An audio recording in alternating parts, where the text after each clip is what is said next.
But I have my Pause. Is unpause a word? Hi, everybody. Welcome. We may be having more joining us.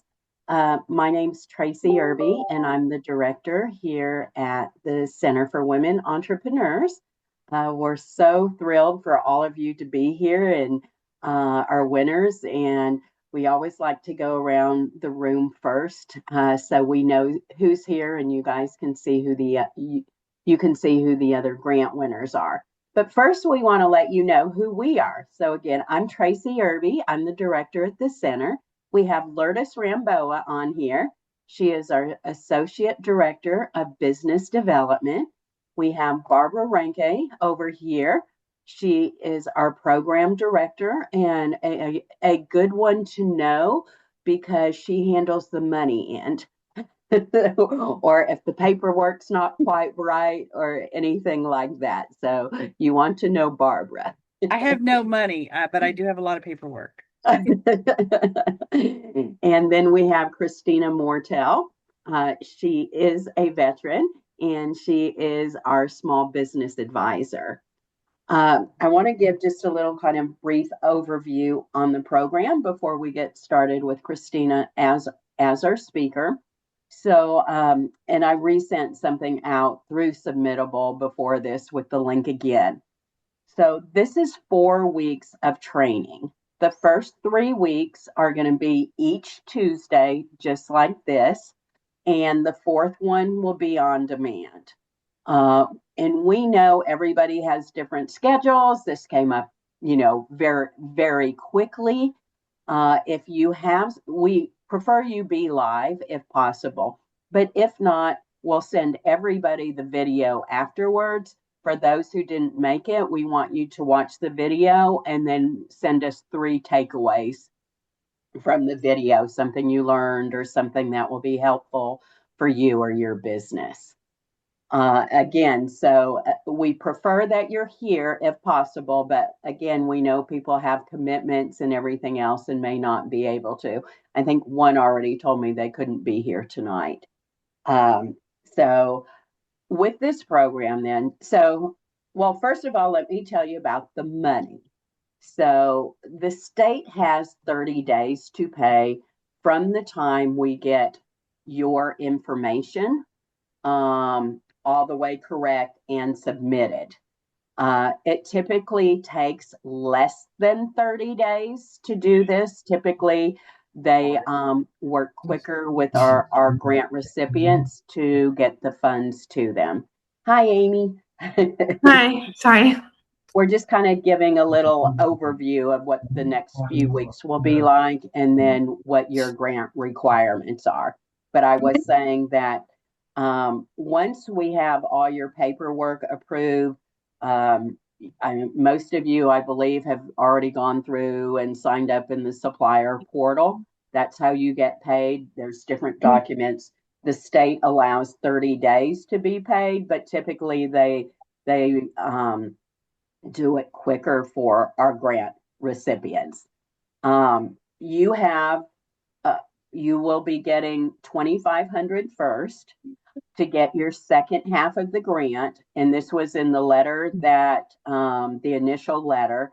But I'm trying not to put too much in submittable right now. I'm trying to go. Okay, let's get this letter. Let's get you in the portal, and then next I'll send all and of course, we talked about this, but then what will be coming up next? Probably after tonight, I will send you. All of you are required to have 3 hours of small business advising. Christina, or if one of you like to put that link in the chat. It does not have to be with us, but the CWE does offer free small business advising. I recommend that you do get started on this right away. It just makes it easier in the end.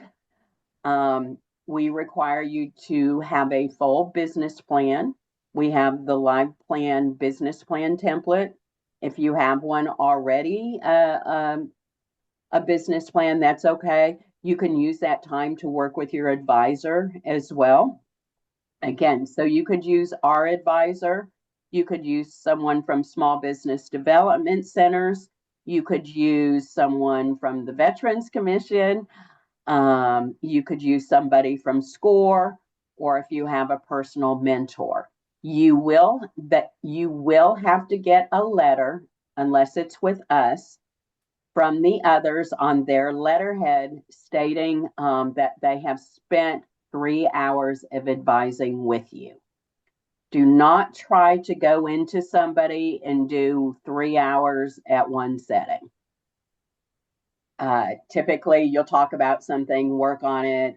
They can help you with the business plan and others. So really break it up and don't.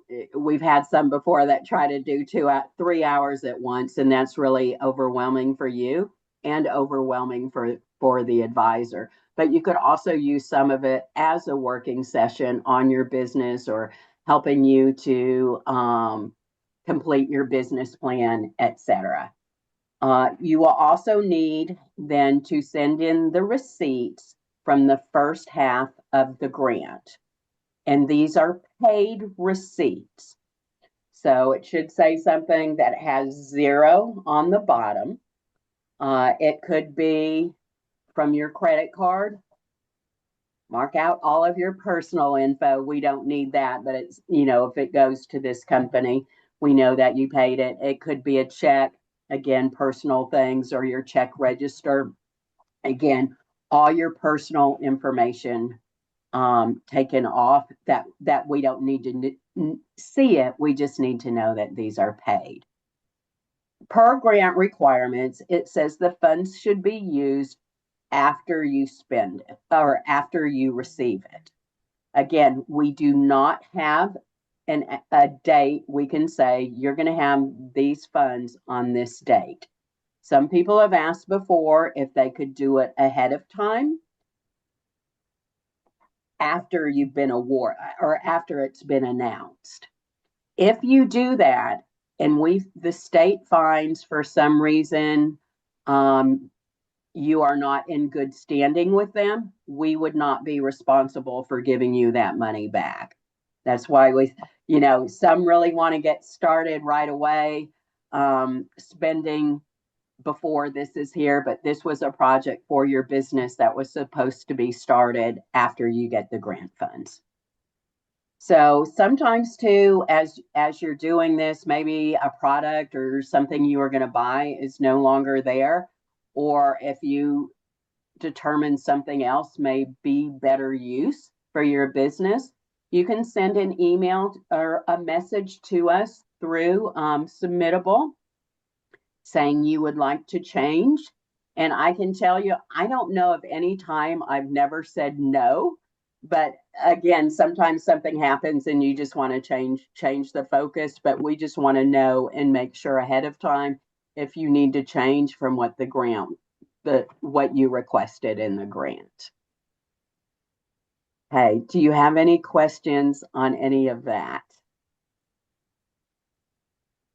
Okay, well, what we like to especially do our first time is to go around and meet all of you, and you can meet the others here. So if you could state your name, where you're from, if you want to say what branch you were in the military, and of course your business, and then what you are going to be using the grant funds for.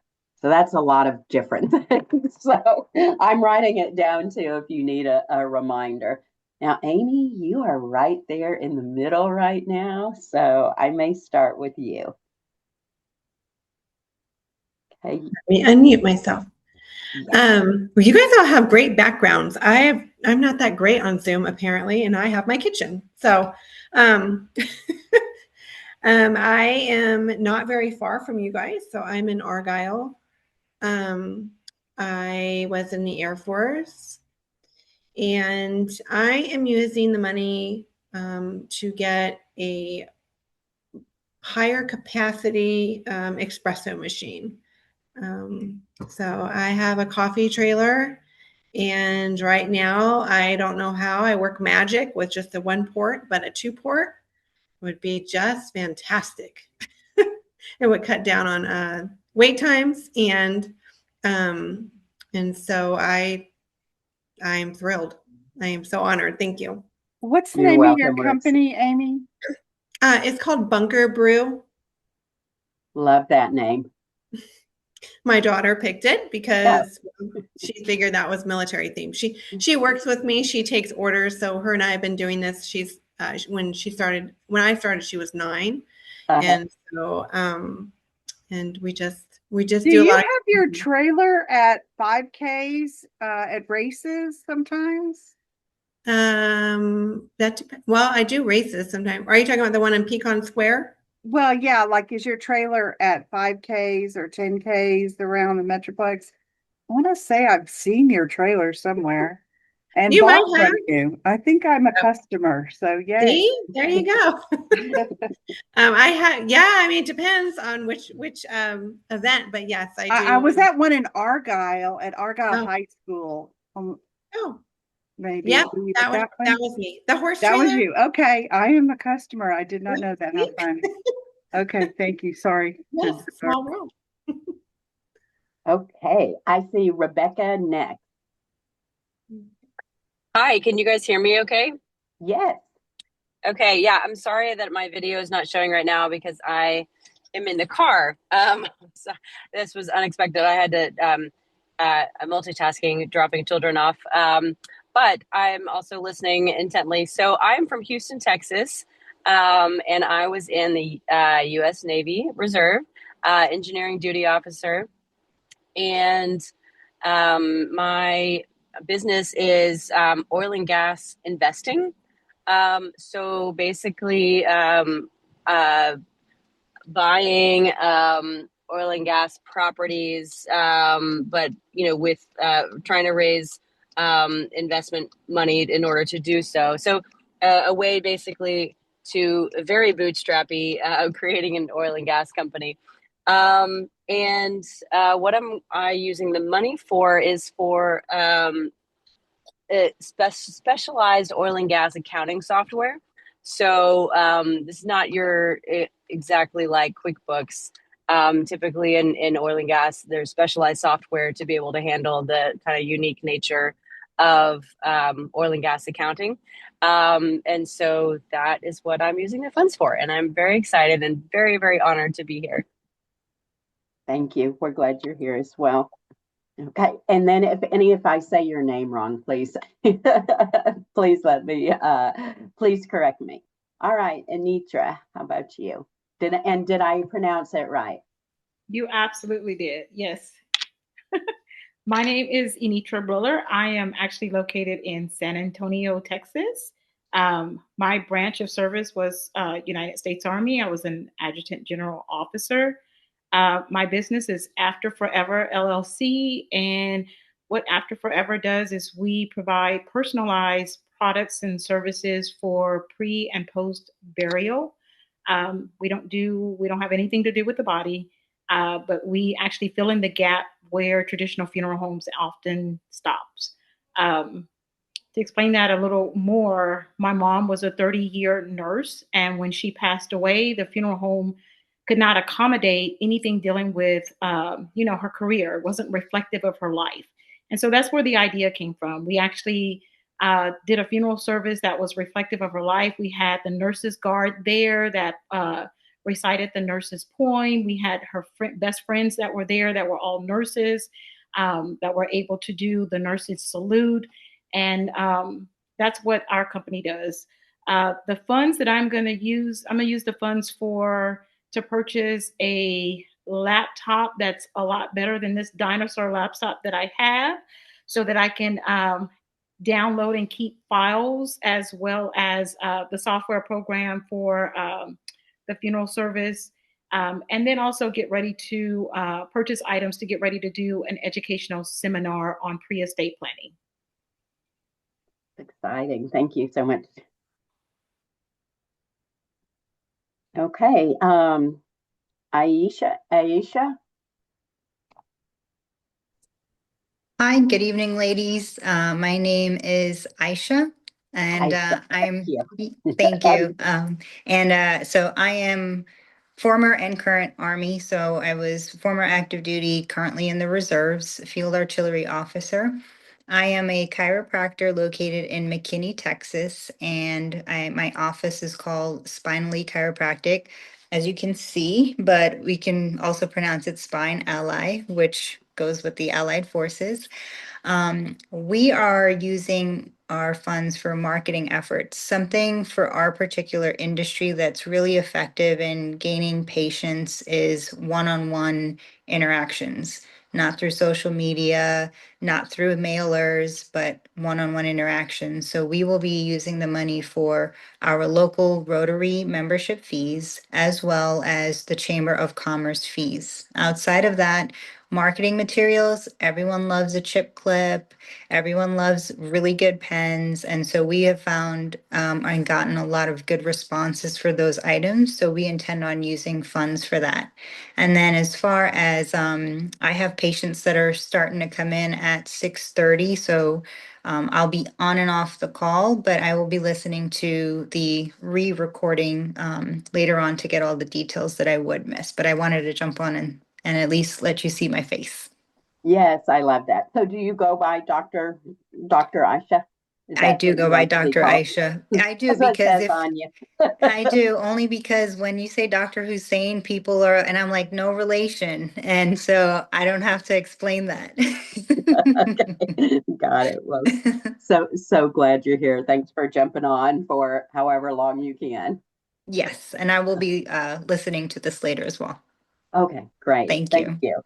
And our fourth is Jordan, and our fifth is Jordan, and she was unable to be on tonight. So again, congratulations to all of you. We had almost 40 applicants for this one, just so you know. All right, well, we're going to get started. We have our first presenter tonight, who is Christina Mortel. And Christina, if you just want to tell them a little bit about you while you're pulling up your slides. Absolutely. Thanks, Tracy. Hi, everybody. I'm Christina Mortel. I'm the Small Business Advisor. I've been with TWU for almost, I think, going on 4 years now. Prior to this, though, I was a Small Business Advisor at Texas Veterans Commission for 6 years, advising veterans and families. So I'm happy to be here tonight. I'm also a U.S. Army vet, as is my husband. And I think that I really love the fact that the university has created a grant for women veterans. You know, this is something that I didn't have when I was first starting out, and so I love to see it. And I'm grateful to be with you tonight. Tonight we're going to talk a little bit about business plans, and we're going to talk about credit and finance. As Tracy mentioned, we'll ask you to do a business plan. If you already have one, great. You can tweak it. If you don't have one, no problem. This is a great time to focus on your business and to think about, using the business plan as a roadmap of your business.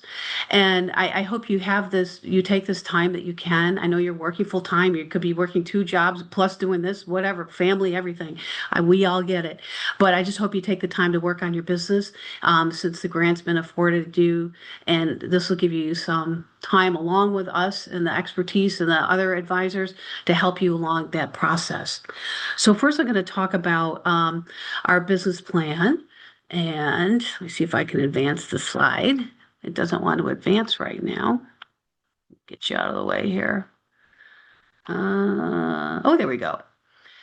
So why is it important? So it's going to help you with decision making. Obviously, you're going to take time to get data, do research, to make informed future decisions about so many things. Maybe you're going to tweak your target market. Maybe you need to invest in new equipment. Maybe you need to find out what else is going on in the industry. So it's going to help you make informed decisions.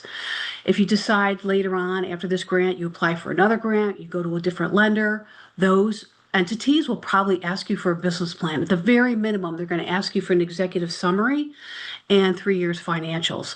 So if you do the business plan, you'll have it at the ready. You can tweak it as you go because it is a living doc, but it's going to be really helpful to you moving forward. I mentioned analysis and kind of understanding what the gaps are in your business. We can talk about that further when we talk about cash flow or what we find is that a lot of our entrepreneurs will have not issues, but capacity is always an issue. How much work can you handle?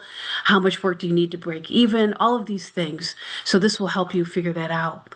And then also, obviously, we want you to be able to walk away with next steps. So I think it's a good investment of your time. So when do you write it? Woulda, shoulda, coulda. We are here now, so we're going to write it over the next, 2, 3 months or however long we have together. So, as long as you have it, great. If you don't have it, we're going to get started. Okay, so here are the main topics or the main blocks that you're going to be working on as part of the business plan. And I believe you're going to get this deck, but or whatever, so you don't need to take notes or anything. But obviously, we start with the executive summary. I just mentioned that. We always do that last. And the reason we do it last is because all the data later on is going to help inform that one-page document, which is going to talk about your business. So we do that one last, but it'll also include your company, your target market, the competition, marketing and sales. All of this here will be included in your business plan. And of course, one good thing we will talk about live plan is all the financial plan and projections are included in this platform, so that'll be available to you too. Okay, so live plan is our cloud-based platform that we use, and all of our clients use it and our grant winners use it for their business plan. If you already have one in another format, we're not asking you to reinvent the wheel. Just understand that this platform is here for you to use. The feedback I get from our clients that they like is you can build it out line by line. It's not like something that you have to have created, and it's got to be perfect. You can build it out, you can tweak it, you can, delete stuff. You can obviously go back and visit as much as you need. There's video instructions on it.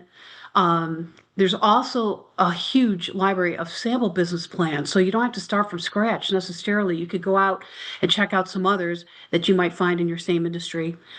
You can also build a pitch deck. Many of you will want to go pitch at some other competition or, for a funder or something. So this allows you to build out your pitch deck at the same time that you've got the data in the business plan. You can just import it over. And then, of course, I mentioned the income and expense, cash flow, and balance sheet. So what's going to happen is, and correct me if I'm wrong, Tracy, after this call, they will get their live plan link or this week or something, and then you can go in and you can take a look at that platform. Okay, so this is kind of what it looks like. When you first go into live plan, it'll give you this current outline. I'm sorry if you can't see it on my screen here. Can you see that? Oops. So here's the current outline. Yeah, we can Okay. see it. Sorry. The current outline shows, your opportunity, target, all the stuff, execution. You also have the opportunity to go, this is why I wasn't sure if you could see it from the left, pull from another whole column of subjects if you wanted to bring that in, or categories to bring that in. So if you want to go deep dive into, barriers in this market or some of these other areas, you can pull that in live plan and include that in your business plan. But when you log in for the first time, you'll see the current outline. So that would really be the minimum you have to fill out for our purposes and for the purposes of the grant. Okay. So, obviously I read business plans all the time. So some of these are some of the things that come to mind when I think about or when I'm talking to our clients. So I want you to think about when you start this process, think about what problem does your business solve? It sounds easy, but lots of times you have to really niche down. So during this process, or when you're talking about your target market, really think about, what am I doing here? Just because I like it and I love it doesn't mean it's a problem to be solved. So think about that. And then how do you differentiate yourself in the marketplace?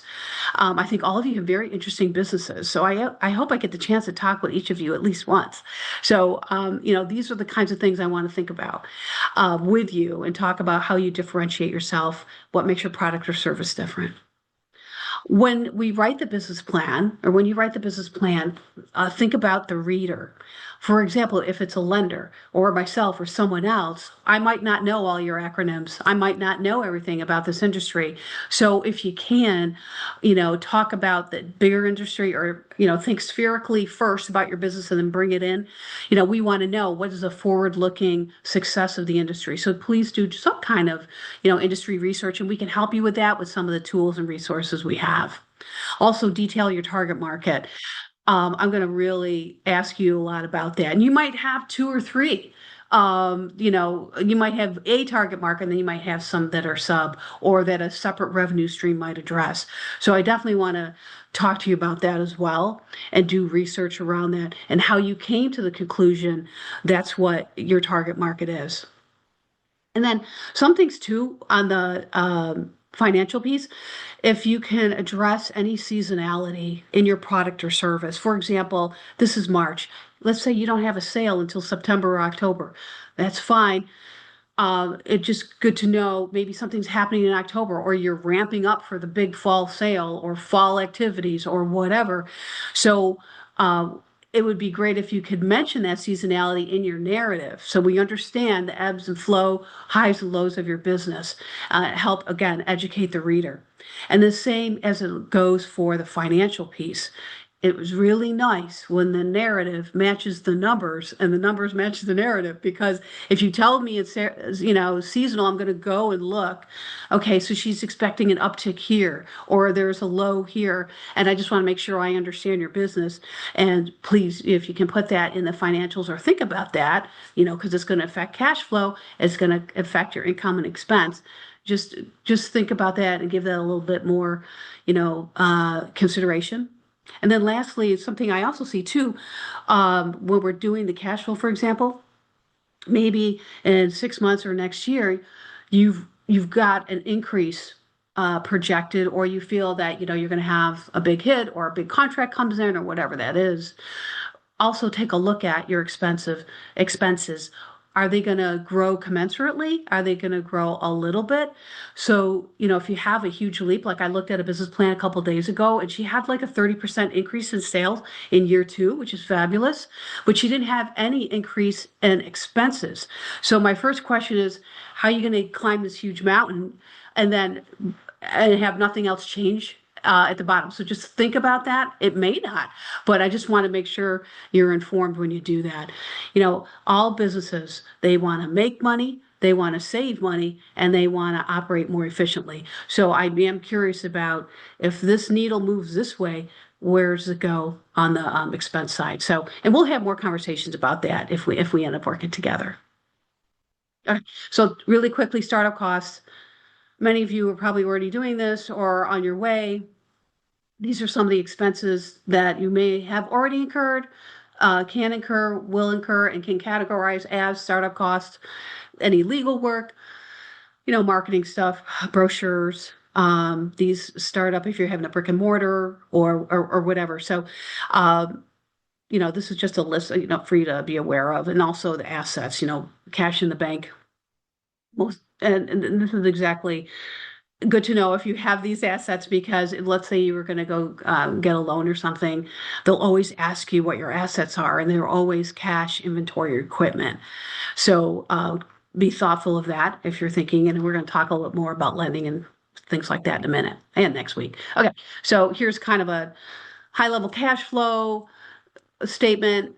You may be using different tools, and we have different tools. I'm going to share one with you in a couple weeks. But if you don't have anything, we also have LivePlan, of course, and we also have other Excel spreadsheets. Some of my clients will use spreadsheets as a worksheet prior to putting stuff in LivePlan. That's always an option. So just think about that. Whatever you are most comfortable with, we're happy to help you. And we've got a slew of resources we can share to make sure that it helps you. With your planning and making sure that you're noting what your expenses are. In 2 weeks, I'll go over this with you. I don't know, Lourdes, when we should put it out, or if we put it out in chat or tomorrow or whatever. But this is the monthly cash flow. We can wait a couple weeks to do it. We'll give them all a minute to get Okay, yeah, into this. Yeah. yeah. I mean, we don't have to inundate them, but anyway, I will talk to you about this in a couple weeks. And when we do, we'll just go over this form, the importance of it.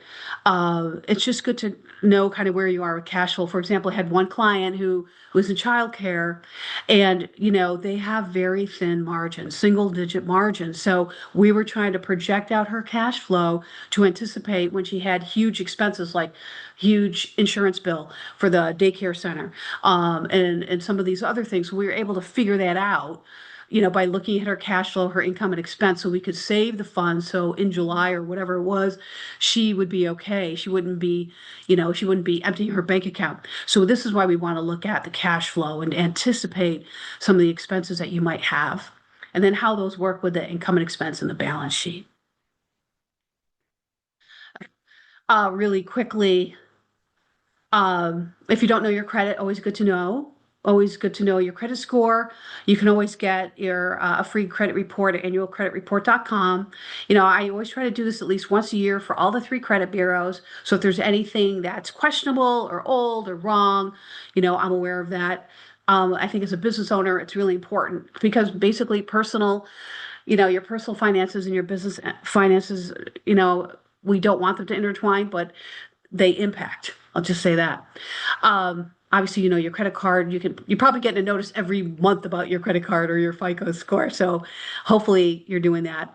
You can also look at Credit Karma if you need to. Okay.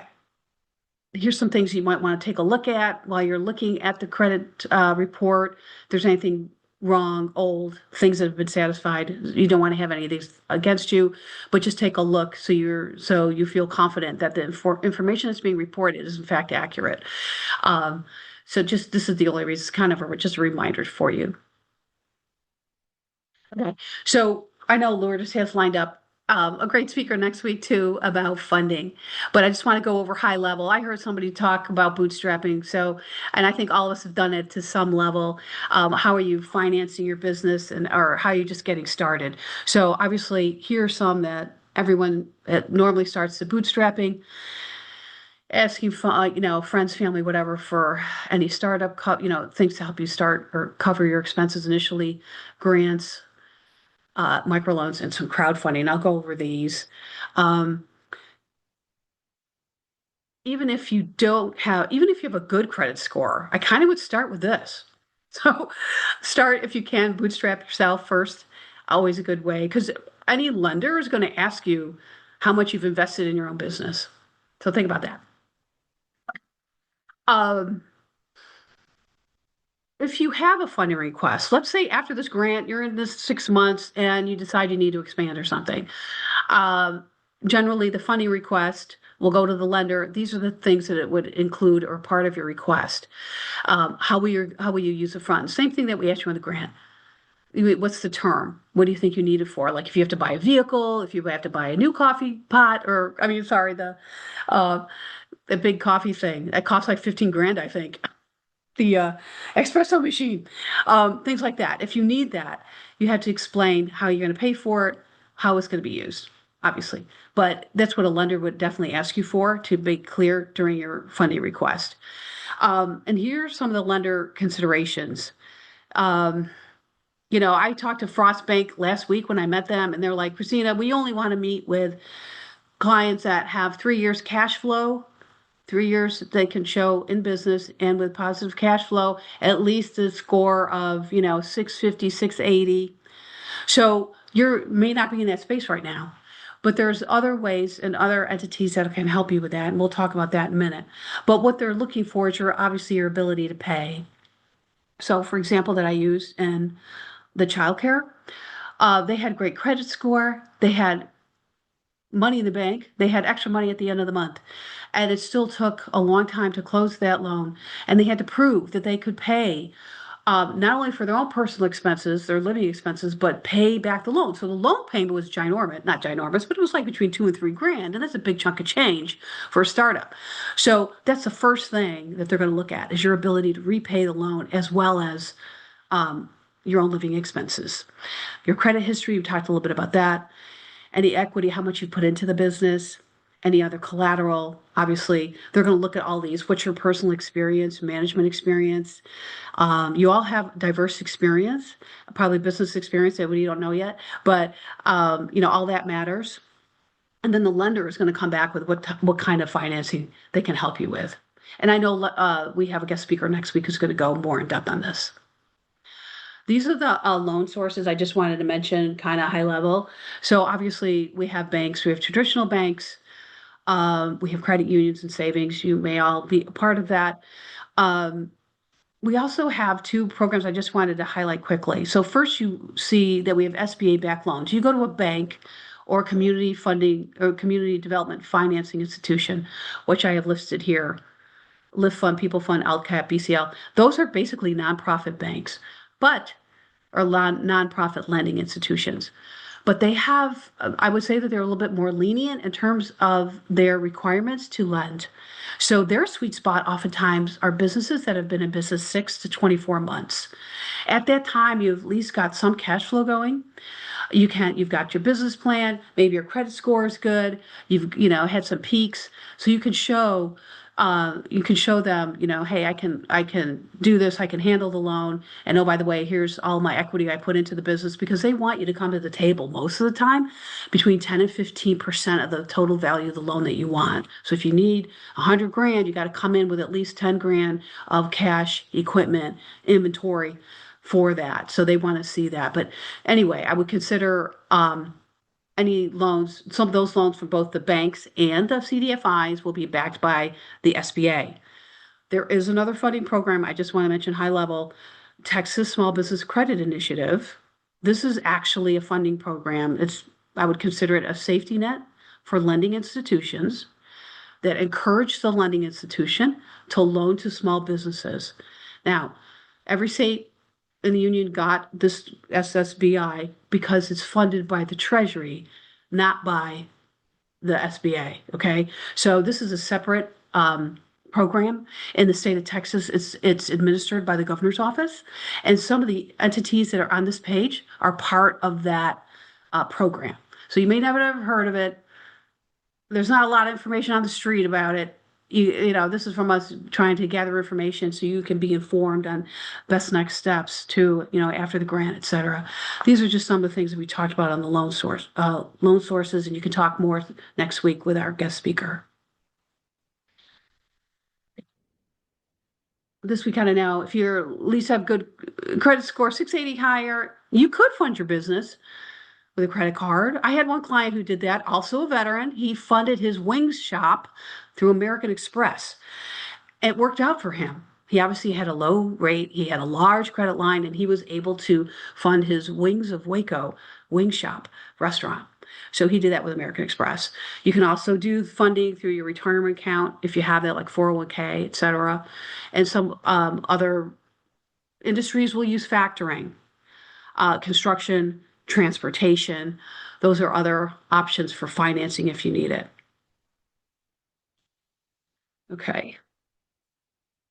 I just wanted to mention really quickly crowdfunding. It is also a source of funding. You've all heard of GoFundMe. The ones for business, I would say, are the remaining. Reward based. I have some folks who are trying to use Kickstarter and a few others to get their business off the ground. You can look these up when you have a moment to see if it's a good fit for you, if that's what you want. There's like WeFunder for Equity. These are folks that are probably a little further along looking for, investors. It could be the regular person who's invests, but the minimum investment's 500 and you might get 2 shares or something like that.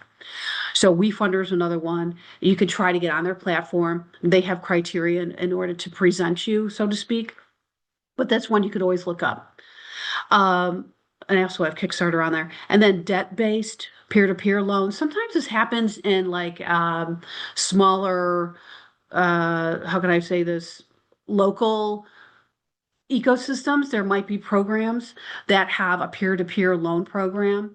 So that's another option that you can discuss. Most of the times those would be micro loans, maybe less than 1,000 or something like that, where you pay back the loan, kind of almost like Kiva. If you haven't heard about Kiva, that's another option, which I just learned today. Kiva is creating a hub, a loan hub in Austin, and I'll try to get more information on that.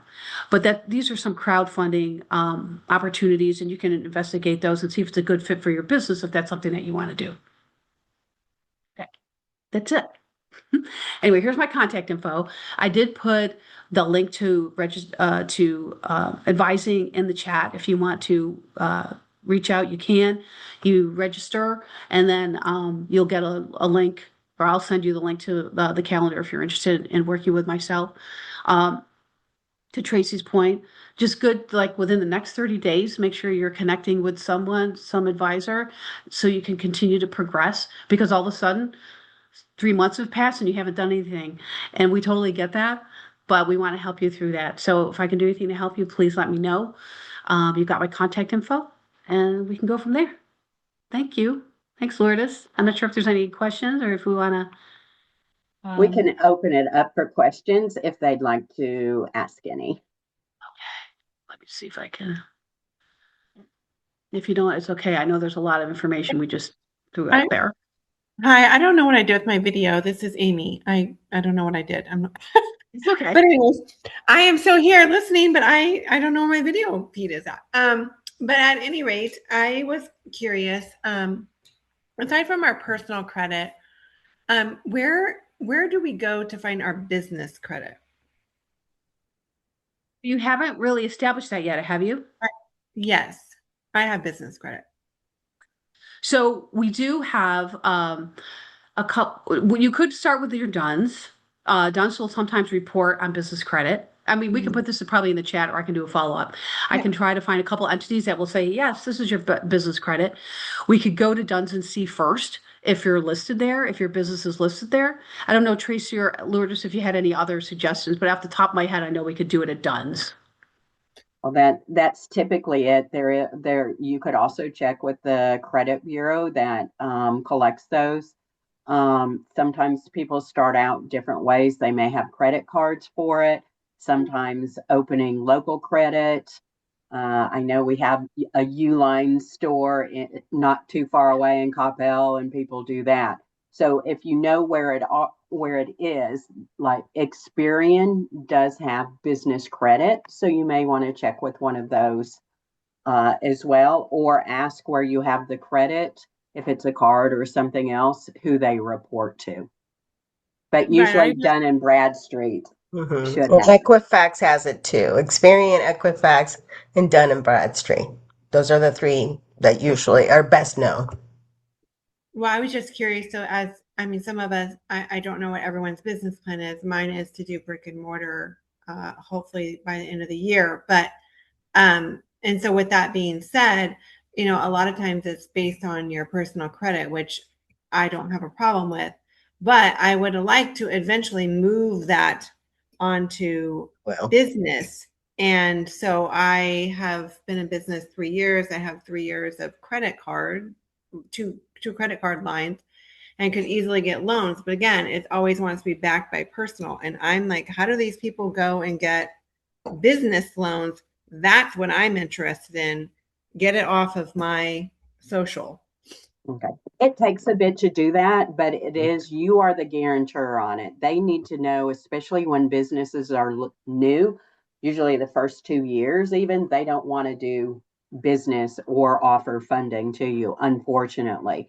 And you are building this up, and it will still help, but they will want a guarantee if you're going to get 100,000 or something for your building. I don't know if you're purchasing one or how you're going about it. So they may need it, but eventually, as that credit is established, you've had big loans and other things, they are going to rely less on you and more on the credit that you have established. But it takes a while to get it.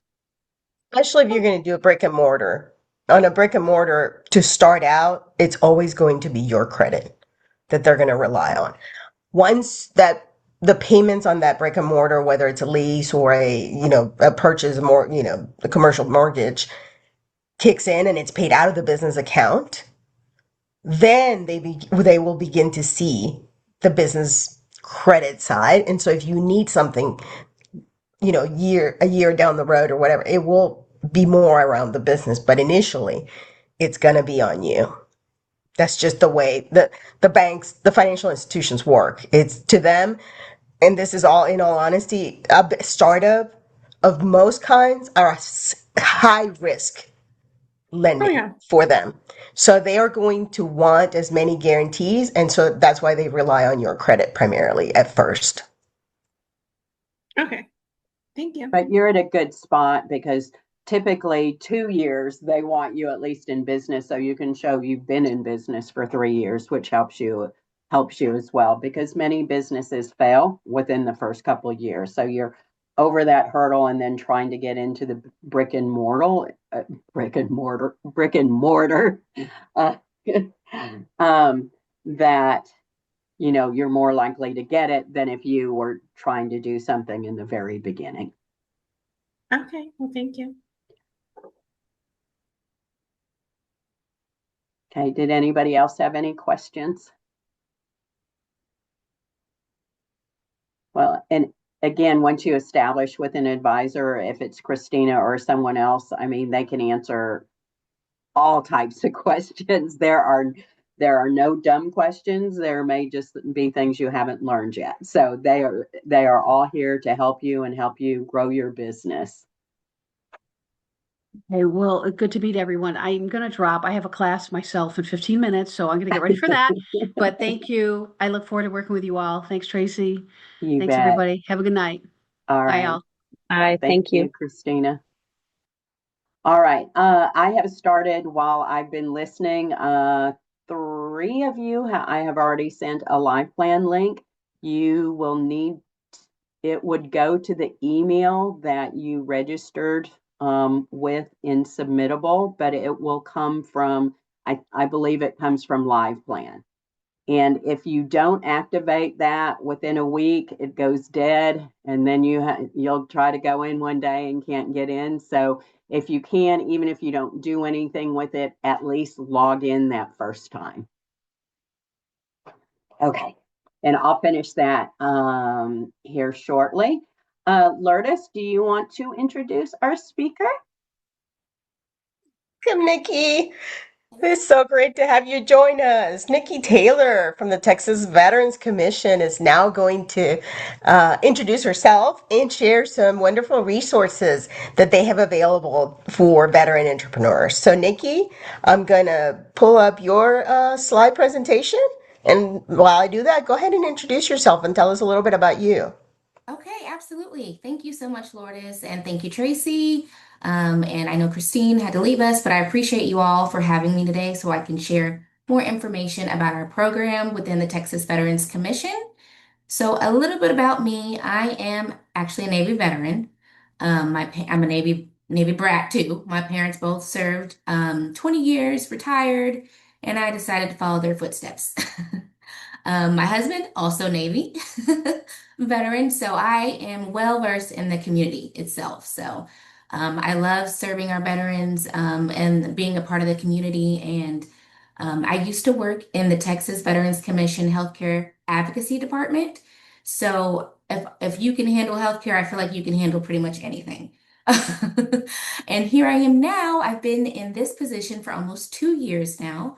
I've learned so much from being here, and now I enjoy just sharing as much information about being an entrepreneur as much as possible.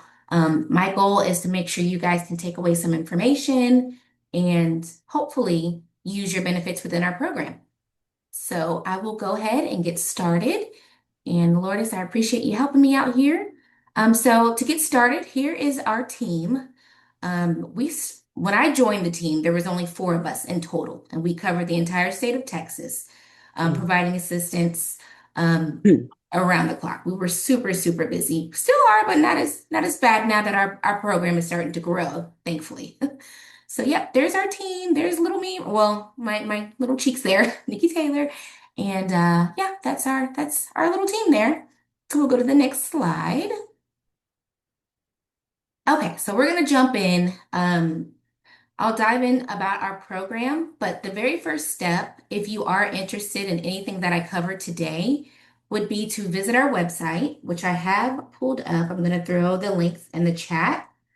Um, so you would visit our website and you would click on Connect with a Business Consultant. All requests for services must go through our website. This is the easiest way for us to assist veterans in the order received. Um, we have some popular benefits, I would say. So if you are seeking any of these services, please visit this link. I'm going to give you the direct link to go ahead and fill that out. Anything sparks your interest, just go ahead and put your information in that link there. Okay. So once you connect with the consultant, you'll have access to communicating with us, that consultant via email. If you prefer a phone call, just let us know. Just, hey, do you have a moment to chat? I have some questions. We will give you a call, no problem. Next slide, please. So this is just a little map that just breaks down the areas that we cover. I'm in the purple. So we all work remotely, and I cover North Texas, physically in Rockwall, Texas, but this is just an idea of how we have everything kind of broken down by region. Next slide, please. All right, so let's dive into the services offered from the Texas Veterans Commission Veteran Entrepreneur Program. Hopefully, you guys are all familiar with the Texas Veterans Commission. I hope so, because we have a lot of good departments within the agency. But to focus on business, so a couple services that we have that we offer is the Veteran Roadmap, Business Roadmap. This is a very helpful resource that our director put together to help veterans who are starting their journey as an entrepreneur, or maybe you're towards the end of that journey and you're trying to figure out how do I maybe terminate or end or close a business. So this roadmap starts from an idea. It'll tell you when's the best time to get that EIN. And it just goes from there. There's videos, there's links, there's a lot of good information that we share. So if you're just getting started or you're like, am I missing something? You can always request that business roadmap. And then our most popular benefit that is for veterans only is the Veteran Verification Letter. This letter waives the $300 filing fee with the Secretary of State. So say that you're just starting, you're just now trying to form your business through the Secretary of State website. Once you put in a request through our department, through our program, we verify that you have an honorable discharge by reviewing your DD-214.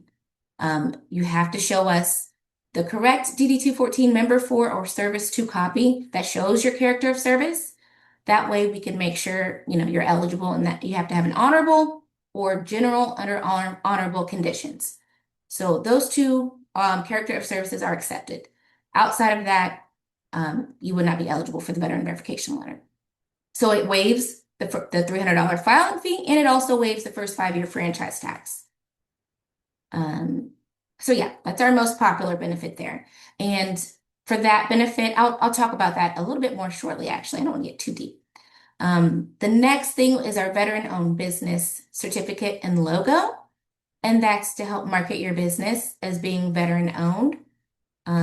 Being a part of the community, you want to give back, any chance you get, really. So if there's a way you can market your business as being veteran-owned, we have a logo.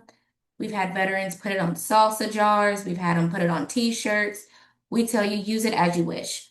So we'll send you a JPEG. We'll also send you a decal in the mail and a certificate that you can hang up. But for that, I'll cover what the eligibility criteria and the qualifications here momentarily. A couple other things that we have, the government contracting guide. So we have a lot of veterans interested in going that route as far as government contracting. We have, we'll share information on connecting with maybe like your local Apex Accelerator if you're trying to get assistance navigating SAMS.gov or SAM.gov. A lot of other resources as it pertains to government contracting. So that guide is a really helpful tool that we like to share. A couple other things that we have, if you're needing assistance with business planning, we have, we'll get you connected with your local small business development center. And then we'll also do that one-on-one consulting when we can as well. legal assistance, tax assistance, trademarking, franchising, marketing, capital acquisition. A lot of that information is similar to what was it Christina? Christina shared earlier when she was talking about crowdfunding, people funding, SBA loans. We have similar, and grants, of course, we have similar resources that we share as well. So next slide, please. Okay, so again, the program qualifications you have to dive into a little bit more, but we do service all veterans, and that are qualified, of course. And if not, we still want to share information. We don't want to just say, no, you're not qualified. We're going to share as much information as we can, to get your business in the right space. And then also family members. If there's family members that have questions, like have general questions about forming a business, we can share that information. But as far as those specific benefits, those are particular to veterans. Next slide, please. Okay, so again, that veteran verification letter, our most popular request, waives the $300 filing fee, registration fee through the Secretary of State. Now, excuse me, with that said, legislation started, this was created, I'll say, January 1st, 2022. So if you have a business that was formed after that date and you have not applied for this veteran verification letter, you can apply for reimbursement for that $300 filing fee. So you would take the same steps. You would visit that link that I put in the chat, put your information in, upload your DD-214, and then we provide, once we issue your veteran verification letter via email. Right now, our turnaround is 2 to 3 business days, which is really good. It used to be 14 business days, so we're doing pretty well. So once we issue you that veteran verification letter, there will be detailed instructions on how to either process it from the beginning when you're first filing for your business, or if you meet the criteria to file for reimbursement. Okay? And then other qualifying documents, just so you know, DD-214, NGB 22, we used to only accept National Guard from the state of Texas, but recently that's changed. It's opened up to all states. So if you have an NGB 22 showing honorable service, you would be eligible for this benefit. And also the NA Form 13038, which is issued by National Archives if something happened to your DD-214. They just verify your dates of service. So we'll accept that as well. Next slide, please. Okay, so this is what the logo looks like right there. Isn't it pretty? Okay, so provide honorably discharged veterans with an exclusive trademark veteran-owned business certificate and logo, enabling the owner to showcase their business as veteran-owned for marketing purposes only. So again, that's going to help promote your business as, hey, I'm a part of this community. Don't you want to get, try our product, try our services? Yeah, so we just encourage everybody. We get in contact with anyone, we want to make sure they know about our logo. Yeah, next slide. Good. Okay, so the qualifications for the logo. This is a big one because it's different from the veteran verification letter. So the veteran verification letter, your business must be 100% veteran owned and operated. For the logo, it changes to you must have at least 51% ownership of the business. So we ask for each veteran who's applying for the veteran-owned business logo to complete an operating agreement. So that form is not required by the Secretary of State, but it's required by our program to help us determine ownership. And that's going to let us know if it meets the criteria for the logo. So again, 51% veteran-owned and operated. Next slide, please. Okay, so there's a lot of documents that we request for the logo. This is a really fun one for us. So, okay, so of course we need your DD-214 or any of those other qualifying documents that I mentioned. This is actually requested after your business has been formed. And I'm saying that because this is when you receive all of these other documents we're requesting. So once you've actually officially formed your business through the Secretary of State, we need a copy of the certificate of filing, which you receive from them once it's formed, county DBA, if that's applicable, the original filing document. So for instance, if you formed an LLC, it'd be Form 205. Just depends on what type of structure you have there. The operating agreement, make sure you send all pages. Where there's been situations where, we might get one page, just the signed page, but we need all pages of any document. So make sure it's signed and dated. The sales and tax certificate. So some businesses don't require that you have that, but we have a link to the website where you can determine if your business meets that criteria if you're selling products. We want a copy of the tax certificate. If not, just simply say, hey, my business, this is not applicable to my business. And then we need your EIN, a brief description of the business, and we call it NACI code. So North American Industry Classification System number. And that just helps us identify the industry that your business is in. Next slide, please. Okay, so we have a lot of guides on our website. I'm just going to give you the direct link to the website where you can kind of look through and locate everything here.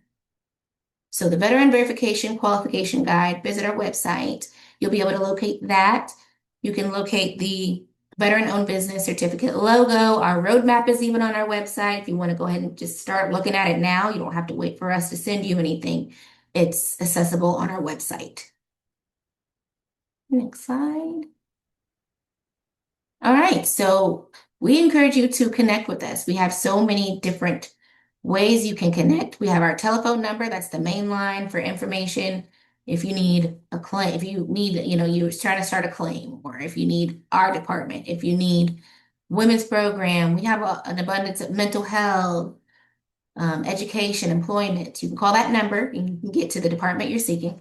We have TVC has Facebook, we have Instagram, we're really popular, LinkedIn, podcast, our EVEX newsletter, that's a good one. And then our events, all of which you can find on our website.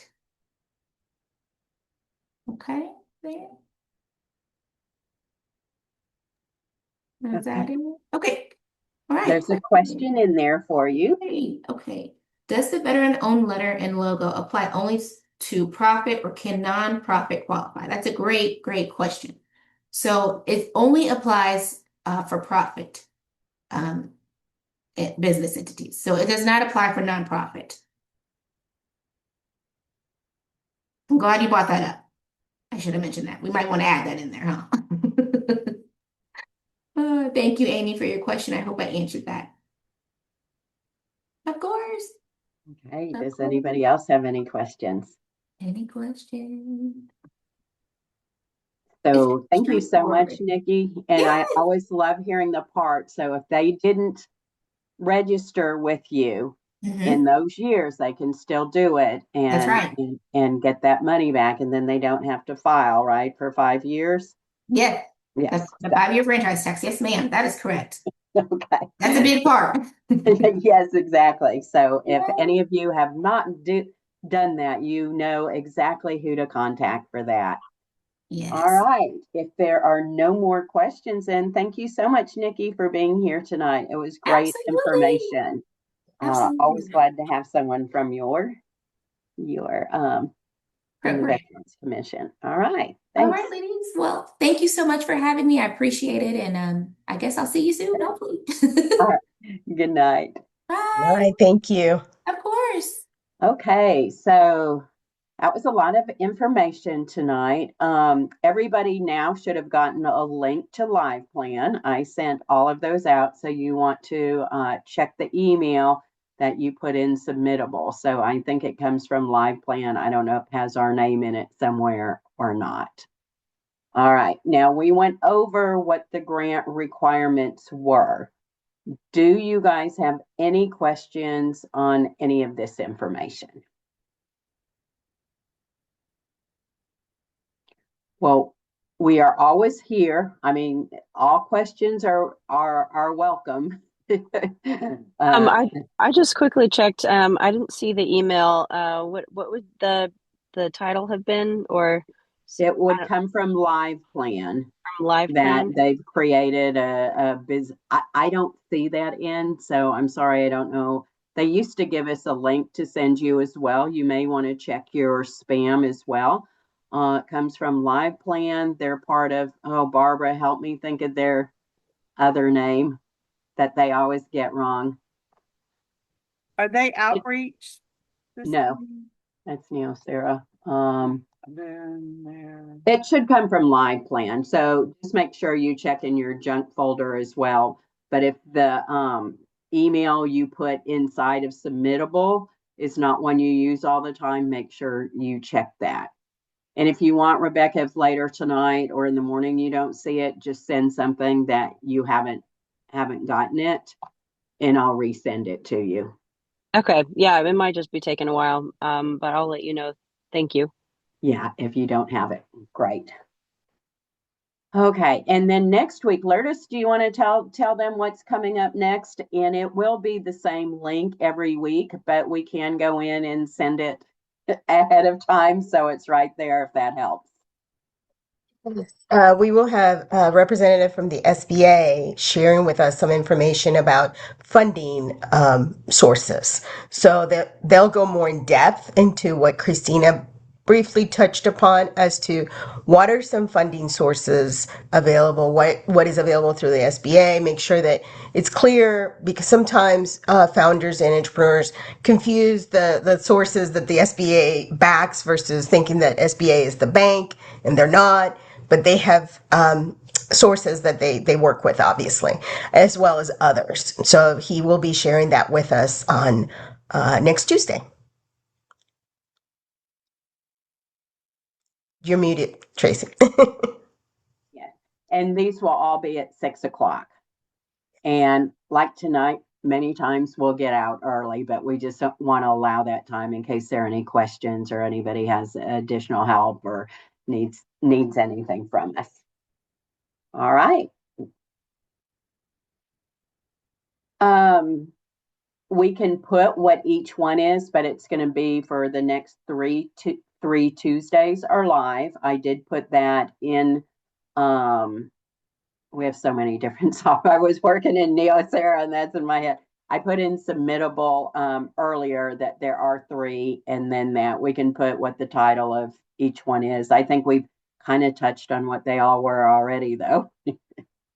Yeah, the third one is Christina Back, and she will walk you all through the simplified cash flow statement. And that is a document that we require as part of the completion of all your requirements for the grant. So it's really important that we want you guys to understand it. Number one, because it's important for you all to know your cash flow ins and outs, but also as part of the requirement to meet the requirement for you to get the second half of the grant. So that would be the third one. So next week will be about sources of funding, and the third one will be Christina Back offering us some guidance on the simplified cash flow statement completion. Okay. And what all are we going to send them afterwards? So you will get the video. You will get the slides. We should have the chat as well, right? Okay. So all of that you will get, and we will send that the link that you'll need. We'll send it through Submittable, and it'll take you to all those resources. So if you ever want to go back or want to look at the chat, our emails in there. Nikki put lots of emails in there as well. So you'll have access to all of that information. Just give us a couple of days, because when this video downloads, we got to play with it a little bit to make it viewable for you all. So it takes me a little bit. It takes me a minute, but you'll get it by no later than the end of this week. Yeah. All right. Well, if there are no more questions, again, congratulations to all of you. We're so excited for you. I would think now, if you can, try to get set up with the small business advisor as soon as possible. And again, they can help you with the business plan, the cash flows, and everything else. So, all right. Tomorrow, when I send an email, it will have links to SBA, the TVC, SBDC score, all the different places where you can get a business advisor. And then again, if you have your own personal mentor or someone you work with, you can use them as well. All right. Well, everyone have a great evening, and we'll see you next week. Have a great evening, guys. Thank you very much. Thank you. Bye. Welcome.